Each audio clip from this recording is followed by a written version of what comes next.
Vengo recuperándome de una gripe y por eso van a notar en este punto de vista mi voz alterada por la gripe. No es ningún impostor que ha ocupado mi lugar, ni es que tampoco esté ensayando un nuevo tono de voz, es simplemente la gripe, y no quería dejar de compartir en este momento tan importante para nuestra iglesia algunas reflexiones sobre la reacción de la prensa secular respecto de la renuncia del Papa. Si nosotros dejamos de lado la prensa basura, ¿no? Es decir, llamo prensa basura a la que no es propiamente prensa, sino es básicamente blogs glorificados en internet que pertenecen a algunas militancias ateas, ¿no?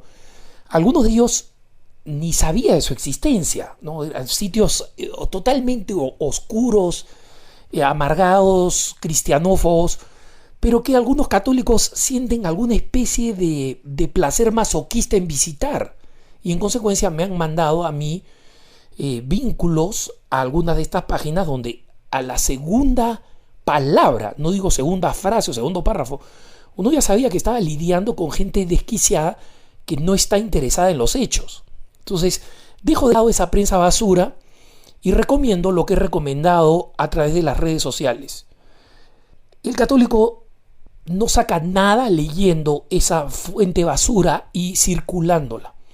Se amarga, se confunde y ensucia su alma. Que cada uno haga lo que quiera.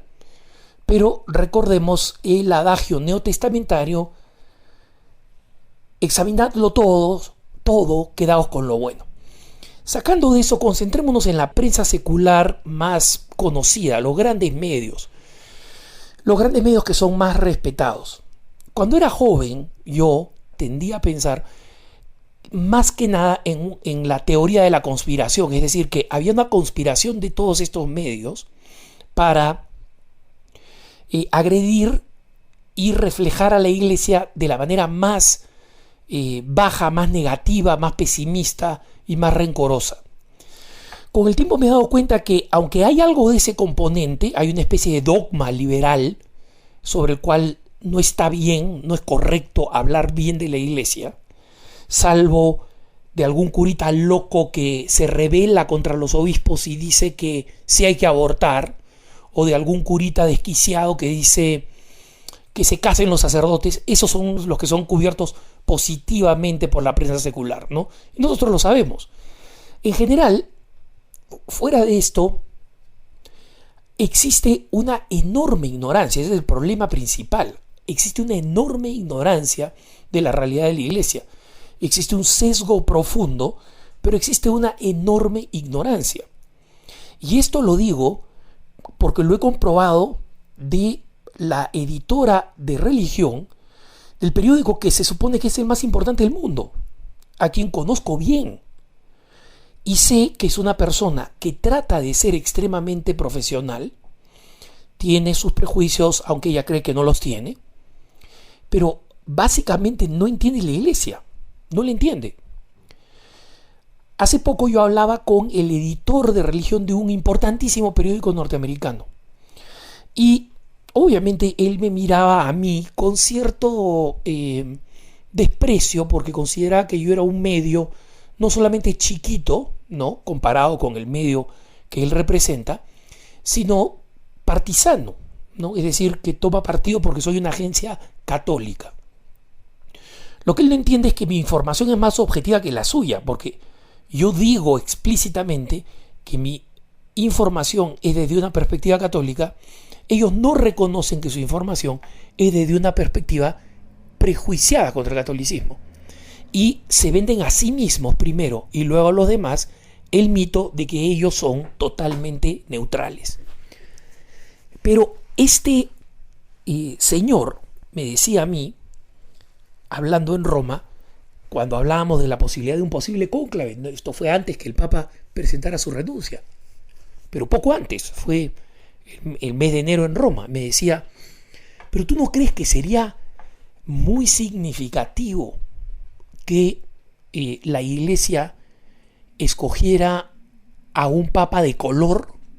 Es decir, quería decir mestizo, latinoamericano mestizo, no un latinoamericano blanco, un latinoamericano mestizo, o un negro de África, o algunos de los supuestos candidatos a papa, que no existen, pero supuestos del sudeste asiático, ¿no? Los cardenales de origen malayo, indio, filipino, etc. Y yo trataba de explicarle que los cardenales tenían que pensar en términos completamente internos a la necesidad de la iglesia, quién es el mejor papa para la iglesia. No pensaban en quién se veía mejor para la foto. Qué lindo un papa zambito, morenito, negrito, marroncito, todo vestido de blanco, ¿no? Hace juego, combina. No, esas consideraciones de corrección política no las puede tener en cuenta un cardenal. Cuando el cardenal eleva su voto en la Capilla Sixtina delante del gigantesco cuadro del juicio final y jura ante Dios que está votando en conciencia, comprenderán ustedes que ese cardenal que sabe que va a ser juzgado por Dios por ese voto, no se pone a pensar en qué mandaría un mensaje al mundo, qué cosa sería lindo con los colores litúrgicos. No va a pensar en cosas de esa naturaleza. Pero esa forma parte de pensar del pensamiento político. Y en consecuencia, las personas que piensan en términos políticos piensan así y sostienen esa postura.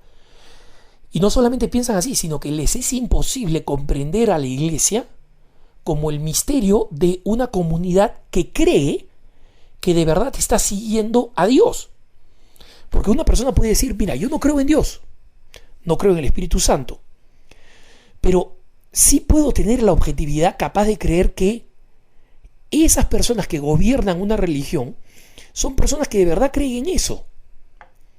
Ellos no, ellos creen que la junta es como una junta política, como la de un partido político, como la de un directorio de una empresa, y que así es como se toman las decisiones. Y con esa mentalidad jamás van a entender a la iglesia, y en consecuencia no se sorprendan la cantidad de sandeces y de desinformaciones que van a encontrar en la prensa secular.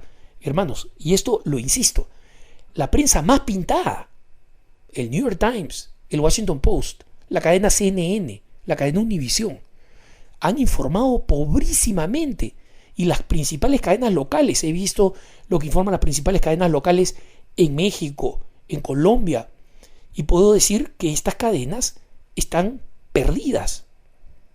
Realmente están perdidas. Sus personalidades, sus figuras centrales no saben nada, no entienden. Y en consecuencia comentan lo que creen que sus empresarios o dueños quieren escuchar, o comentan lo que se les ocurre, lo que alguien les dice. Y es importante que en este periodo de preparación al cónclave tengamos en cuenta esa profunda debilidad de la prensa laica y prestemos más atención a la prensa católica. Que tengas un buen día.